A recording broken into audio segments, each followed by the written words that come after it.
Hello everyone, आप सभी का स्वागत है हमारे यूट्यूब चैनल में। और आज की इस वीडियो में हम प्रोबेबिलिटी ये यूनिट को कंटिन्यू करते हुए आज हम इसमें 3 प्रॉब्लम सॉल्व करेंगे। और आज की प्रॉब्लम सॉल्व करने के लिए हम वही फॉर्मूलेस का यूज करेंगे जो हमने इसके प्रीवियस लेक्चर में स्टडी किए थे। और हमने इसके प्रीवियस लेक्चर में सारे बेसिक्स पॉइंट टू पॉइंट चीजें कवर की थी, तो आप प्लीज आज का वीडियो देखने से पहले वो वीडियो भी जरूर से चेकआउट कर लीजिएगा, क्योंकि उसमें हमने सारे फॉर्मूलेस बताए थे बेसिक। अगर आपने वो स्टडी कर लिया तो उससे आपको प्रॉब्लम्स बहुत ही आसानी से आ सकते हैं। तो चलिए आज के वीडियो की शुरुआत करते हैं। मगर वीडियो में आगे बढ़ने से पहले इस वीडियो को लाइक करो, शेयर करो, और अगर अभी भी आपने हमारे चैनल को सब्सक्राइब ना किया हो तो तुरंत सब्सक्राइब कर लो। तो चलिए आज की वीडियो की शुरुआत करते हैं। तो आज का जो फर्स्ट प्रॉब्लम हम सॉल्व करने वाले हैं वो आपके सामने है।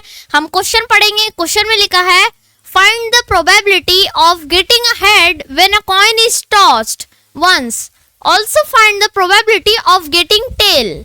इसका मतलब हमें ये क्वेश्चन में क्या बोला गया है, हमें क्वेश्चन में बोला है कि एक कॉइन टॉस किया गया है और हमें फाइंड आउट करना है कि उसमें हेड आने की प्रोबेबिलिटी क्या है और टेल आने की प्रोबेबिलिटी क्या है। और जो स्टूडेंट्स हमारा प्रीवियस लेक्चर देखते हुए यहाँ पे आए हैं उनको ये पता ही होगा, हमने इसके प्रीवियस लेक्चर में इसी का एग्जांपल लिए थे। इक्वली लाइकली आउटकम्स में इक्वली लाइकली आउटकम्स क्या होता है, उसमें हमने हेड्स एंड टेल्स का ही कॉइन टॉस का एग्जांपल लिए थे। तो आज हम ये प्रॉब्लम सॉल्व करने वाले हैं, तो चलिए सॉल्व करना स्टार्ट करते हैं। तो हम सबसे पहले यहाँ लिखेंगे, देखो यहाँ पे क्वेश्चन में हमें 2 केस दिए गए हैं। यहाँ पे फर्स्ट केस है कि प्रोबेबिलिटी निकालो कि हेड आने की क्या प्रोबेबिलिटी है, और सेकंड केस है कि प्रोबेबिलिटी निकालो कि टेल की क्या प्रोबेबिलिटी है। तो हम सबसे पहले हेड की प्रोबेबिलिटी निकालेंगे, तो उसको हम फर्स्ट नंबर केस से ले लेंगे। यहाँ हम लिख लेंगे फर्स्ट नंबर। लेट, आपको पूरा स्टेटमेंट एग्जाम में लिखना है, नहीं तो आपके मार्क्स कट सकते हैं। Let A be the event for getting a head. Let A be the event for getting a head. ये आपको ऐसा स्टेटमेंट लिखना है। आपको कोई भी केस दिया रहे, आप कोई भी अल्फाबेट ले सकते हैं। हमने यहाँ पे ए से स्टार्ट किया, आप डी से ले सकते हो, एम से ले सकते हो, एंड आपको जो अल्फाबेट लेना है ले सकते हो। Let A be the event for getting a head. So यहाँ पे टोटल आउटकम्स हो गए हमारे, हम यहाँ पे लिखेंगे देयरफॉर टोटल आउटकम्स हो गए हमारे 2 कैसे, क्योंकि जब एक कॉइन टॉस होता है तो उसके 2 आउटकम्स आते हैं, या तो हेड आता है या तो टेल आता है, उसके 2 आउटकम्स होते हैं। तो यहाँ हमने लिखा total outcomes is equals to 2। अब हम यहाँ पे फेवरेबल आउटकम्स लिखेंगे। फेवरेबल आउटकम्स मतलब क्या, हमें यहाँ पे जो केस में दिया है अगर हमें वो फाइंड आउट करना है तो उसके लिए फेवरेबल आउटकम्स होता है। अगर आपको ये फेवरेबल आउटकम्स और अच्छे से समझना है तो आप हमारा फर्स्ट लेक्चर देख लीजिए, उसमें हमने पूरा एक्सप्लेन किया है कि कितने टाइप्स के आउटकम्स होते हैं, favourable outcomes, total outcome and equally likely outcomes, ये हमने उसमें एक्सप्लेन किए थे। तो यहाँ पे हमने टोटल आउटकम लिख लिए 2, फेवरेबल आउटकम लिख लिए 1। तो यहाँ पे प्रोबेबिलिटी हम लिखेंगे therefore probability of event A is equals to favourable outcomes by total outcomes, जो कि हो गया is equals to favourable outcomes 1/2। So ये आ गया हमारा probability of event A is equals to 1/2, यानी कि ये आ गई हमारी probability of getting a head when a coin is toss. तो हम यहाँ लिख लेंगे therefore probability of event A is equals to 1/2। Then हम यहाँ नीचे स्टेटमेंट में लिख लेंगे।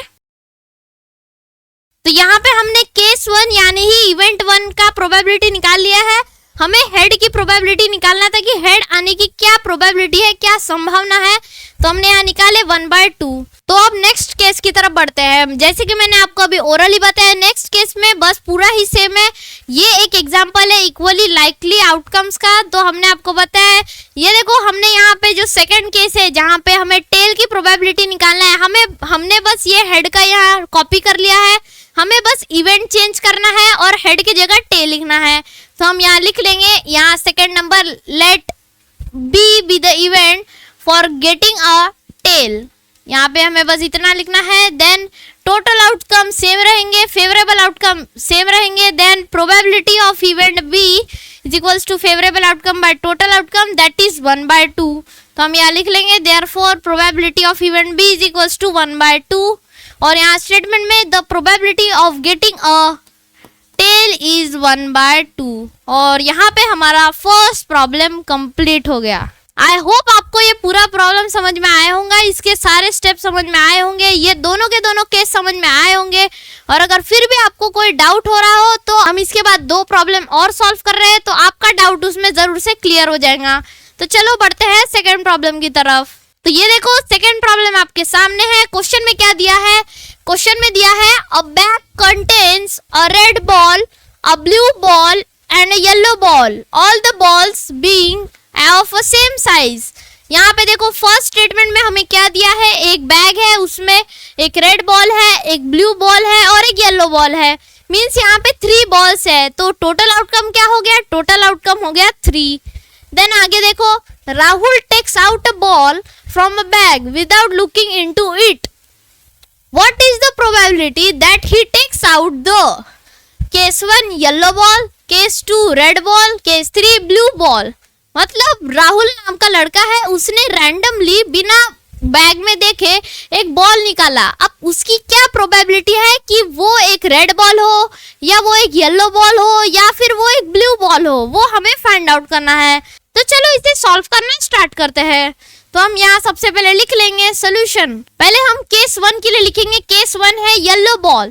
केस 1 यानी हम यहाँ पे फर्स्ट इवेंट बनाएंगे। सो लेट, तो देखो हमने यहाँ लिख लिया है स्टेटमेंट में, let A be the event for getting a yellow ball. अब इसके बाद हमें क्या लिखना है? हमें लिखना है टोटल आउटकम्स। तो हम यहाँ लिख लेंगे therefore total outcomes is equals to, total outcomes हो जाएंगे 3, क्योंकि यहाँ बैग में 3 बॉल्स है, red ball, blue ball and yellow ball. So total outcomes हो जाएंगे 3। Then favourable outcomes. Favourable outcome हमने अभी इसके प्रीवियस प्रॉब्लम में ही बताया फेवरेबल आउटकम्स क्या होता है। यहाँ पे फेवरेबल आउटकम्स हो गया 1 फॉर केस 1। ये बात ध्यान में रखो, क्योंकि बैग में 3 ही बॉल्स है और 3 1 ईच कलर के हैं, तो एक ही येलो बॉल है, तो टोटल आउटकम हो जाएगा 3 और फेवरेबल आउटकम हो जाएगा 1। तो हम यहाँ लिख लेंगे देयरफॉर प्रोबेबिलिटी ऑफ इवेंट ए। तो हम ये पहले यहाँ फॉर्मूला लिख लेंगे, फिर उसमें वैल्यूज पुटअप करेंगे। सो ये हो गया favourable outcomes by total outcome that is 1/3। So यहाँ हम देयरफॉर लिख लेंगे probability of event A is equals to 1/3। Means bag से अगर राहुल ने रैंडमली कोई बॉल निकाला बिना उसमें देखे, तो उसकी प्रोबेबिलिटी होंगी 1/3। सो हम यहाँ स्टेटमेंट में लिख लेंगे, हमने आज स्टेटमेंट में लिख लिया therefore the probability of getting a yellow ball is 1/3। I hope आपको ये फर्स्ट केस समझ में आया होगा, इसके सारे स्टेप समझ में आए होंगे। अब देखो आगे 2 केसेस पे बढ़ते हैं, और आगे 2 केसेस पे बढ़ने से पहले आप ये अंदाजा लगा ही लिया होगा कि ये भी एक एग्जाम्पल है, ये प्रॉब्लम भी एक इक्वली लाइकली आउटकम्स का एग्जाम्पल है। क्योंकि देखो बैग में बस 3 बॉल्स है और हर कलर के एक बॉल है, तो यहाँ पे जब हम रेड बॉल की प्रोबेबिलिटी निकालेंगे तो रेड बॉल के लिए टोटल आउटकम हो जाएंगे 3 और फेवरेबल आउटकम हो जाएंगे 1, तो उसकी भी प्रोबेबिलिटी निकल जाएंगी 1/3।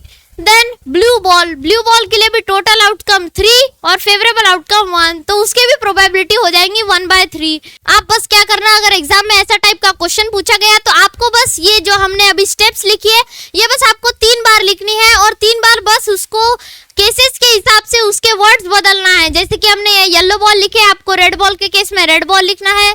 देन यहाँ पे इवेंट आपको BC, आपको जो अल्फाबेट लगता है वैसा लिखना है। अकॉर्डिंग टू द केसेस हमें इवेंट और बॉल मीन जो भी दिया होगा क्वेश्चन में उसके नेम बदलना पड़ेगा।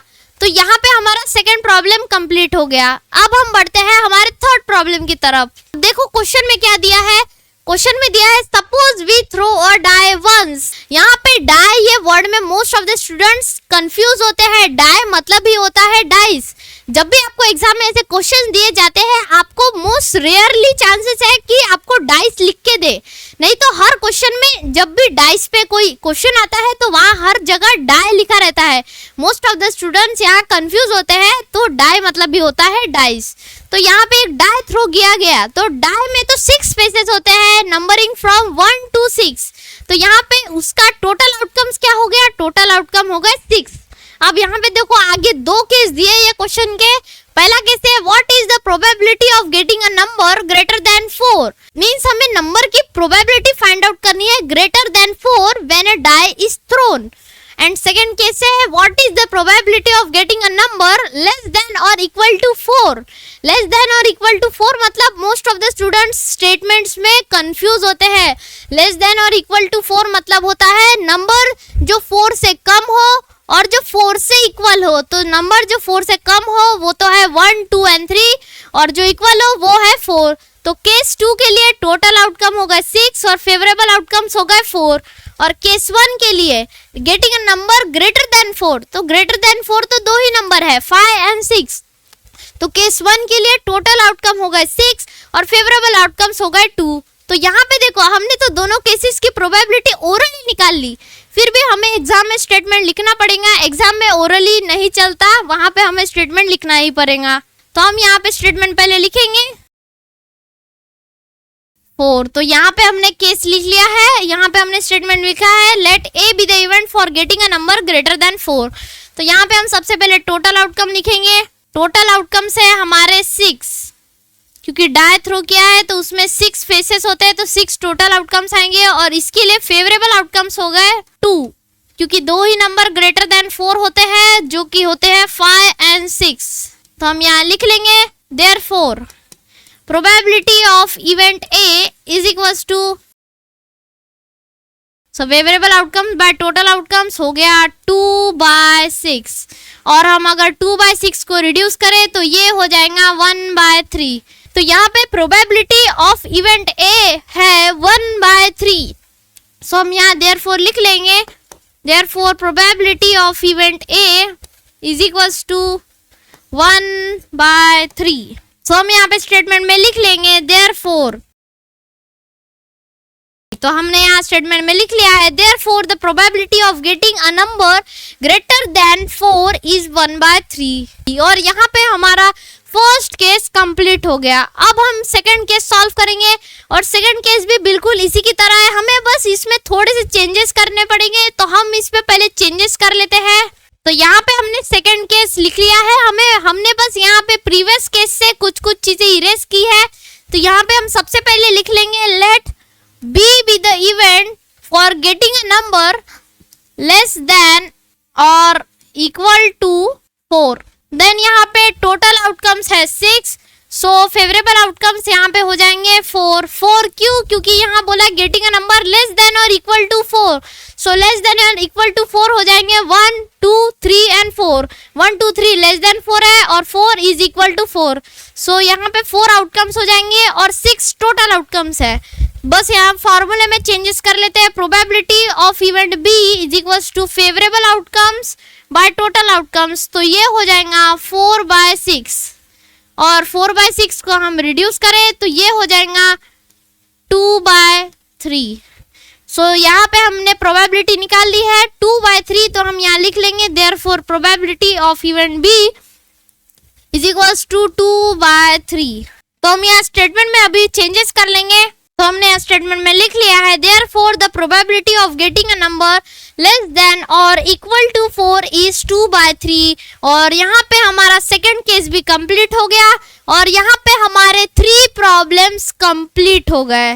तो आई होप आपको ये सारे के सारे 3 प्रॉब्लम समझ में आए होंगे, उसके सारे स्टेप समझ में आए होंगे और आपके जो doubt first and second problem में थे वो इस प्रॉब्लम में, थर्ड प्रॉब्लम में जरूर से क्लियर हो गए होंगे। और ये सारे प्रॉब्लम्स आपको अपने प्रैक्टिस बुक में जरूर से सॉल्व करके देख लेना चाहिए, क्योंकि ये सारे प्रॉब्लम्स एग्जाम में आ चुके हैं और इसकी प्रैक्टिस जरूरी है। तो आज के वीडियो में फिलहाल इतना ही। वीडियो पसंद आया हो तो इस वीडियो को लाइक करो, शेयर करो और अगर अभी भी आपने हमारे चैनल को सब्सक्राइब ना किया हो तो तुरंत सब्सक्राइब कर लो। और मिलते हैं नेक्स्ट वीडियो में एक नए प्रॉब्लम के साथ। Thanks for watching.